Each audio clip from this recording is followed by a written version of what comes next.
What's up, everyone? I hope you're all having a fantastic day. To get us started in today's video, we've got this clip that was shared by Ripple's official page. International Payments Made Simple. Co-founder and CEO of MoneyNet International, Yishay Triff, talks about why MoneyNet Int uses Ripple's solution to localize payments, making them faster and cheaper for their corporate customers around the world. Listen in.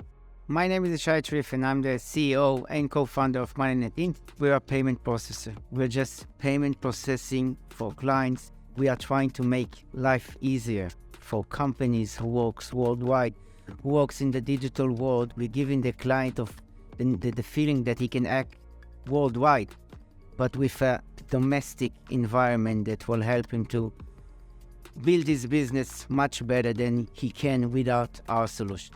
Once we connect to the Ripple net, our options and variety of solutions that we were able to give our clients are much more enhanced and much more developed. It's very simple. Once we are connected to the Ripple in one shot, in one API, we can find local solutions worldwide without the efforts and the needs to actually travel worldwide and find local processor, or to put the efforts, because as everyone knows, time is money. Connecting to the Ripple and get one API, one integration to the whole world allow us to recruit and get more clients to our network.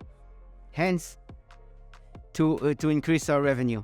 We can see the flow of clients who are coming. We can see the increase of new potential clients that are coming. We can see the increase in revenue. We see a growth scale that for sure comes from the fact that we actually are able to invest less time in getting more solutions of the clients because we are connected to the Ripple. Hence, we can invest more time in getting more clients. The level of support that we are getting from the Ripple team, it's something that is absolutely amazing. The connection with Ripple using the RippleNet help us to get an access to markets that we definitely were not there before. We didn't even thought how to start approaching those markets. It looks to us like, come on, we are based in London.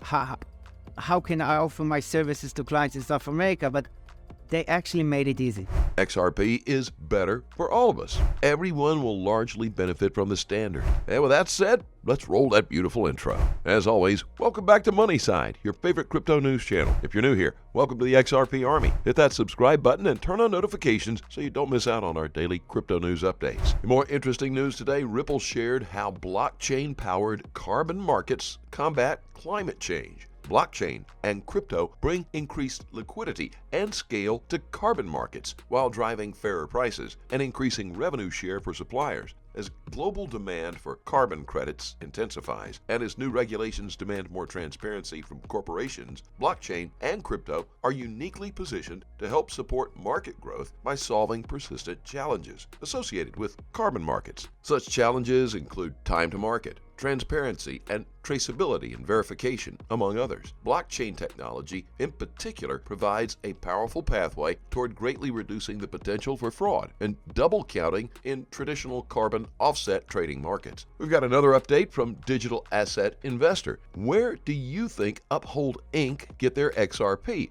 We know from Ripple that Ripple in 2019 stopped selling programmatic sales to the secondary market, and that we've known that since 2019, Q4, not a problem. So you guys still provide liquidity, so you're not an on-demand liquidity partner. Like, how do you guys get your liquidity for XRP? It's a great.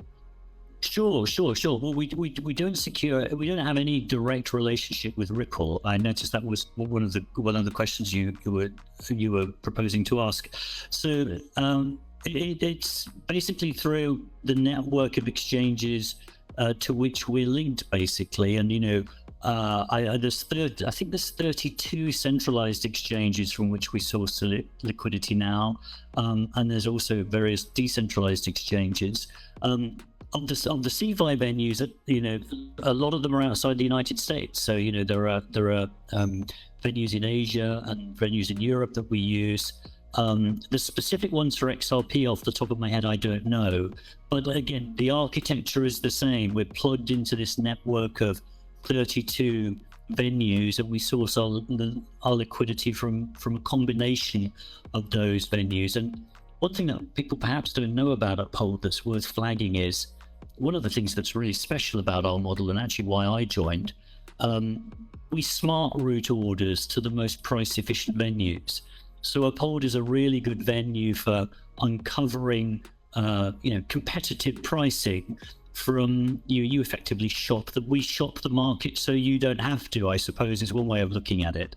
And equally, there's not the dependence on one book where when you want to sell and access liquidity, you're accessing a very, very deep pool of liquidity through those 28 or so exchanges.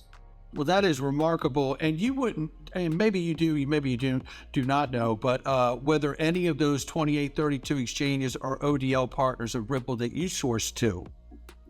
I don't know, and I don't want to speak out of turn. Sure, I wouldn't want you to do it, Simon. No doubt about it.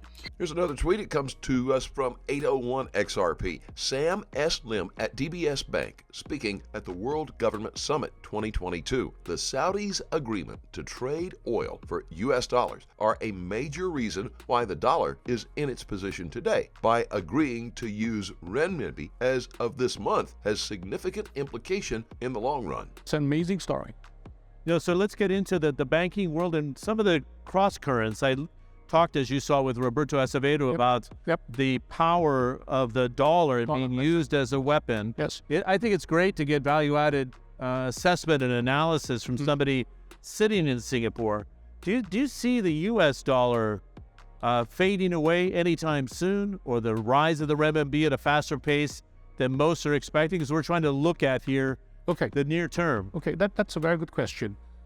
Before I answer the question, let give you sort of a slight preamble to it. Sure. When the Roman controlled the roads, they controlled the world. That was called the Roman Empire. Yes. When the British controlled the sea, they controlled the world. That was called the British Empire. So the Americans came along and thought if they control air and space, they will control the world. And so they were shocked when Russians sent sparkling into space in 1957, and they were shocked when Yuri Gagarin went to space in 1961. And then John F. Kennedy retort was that let's put a man on the moon. And actually, because of that race, in 1969, the Apollo 11 landed on the moon. And that was really the start of the third industrial revolution, which was the digital age. Now, I digress a little bit from that question. Makes sense. I follow you. But the reason why why today is the American empire is really because of the US dollar. President Nixon, I don't know whether he realized it, when he depacked US dollar from gold, which gave America the ability to print money, it really made America the most powerful nation in the world. You look at QE1, you look at QE2, you look at QE infinity. Not billions, not hundreds of billions, the trillions of dollars that's being printed. It's probably backed by the paper it's printed on. So, put simply, it's backed by confidence and confidence alone. Now, to touch on an earlier point about weaponization, the American weaponizing the US dollar in this as we speak today actually undermine the only thing that's propping up the US dollar. The only thing propping up the US dollar is confidence and confidence alone. And by weaponizing the US dollar, it might be good in the short term, but in the long term, there's tremendous repercussion for the country. Yes, you're not a supporter of it, obviously. I'm not a supporter of it. In more updates today, we've got a tweet that was shared by John E. Deaton. He asks if it's wrong for him to view the clip. I will share with you shortly as a positive. According to Chinese TV, if Bitcoin succeeds, we are all going to die. Well, to me, this sounds like media trickery. Stay woke. Listen in. Well, if Bitcoin will become the ultimate type of a form of the currency been adopted by human society, I can tell exactly what's going to happen as the worst scenario or the must scenario. We're all going to die. This is not a joke. And as we wind down on today's video, we've got an interesting scoop from finbold.com as the widely publicized case in which the United States SEC, the Securities and Exchange Commission, is accusing Ripple of illegally selling the XRP token is awaiting its conclusion. One particular law professor has said that the regulator is treating the blockchain company as a Ponzi schemer. As the associate professor teaching corporate and securities law and financial accounting at George Mason Law School and practicing lawyer explained, the test used in SEC v. Howey is typically used by the SEC to sue hucksters, Ponzi schemers, and other con men who sell fake securities. The Howey test is a way to stop them, not a means to facilitate registration with the SEC. A law professor says that the SEC is treating Ripple like a Ponzi scheme. As always, please do your own research.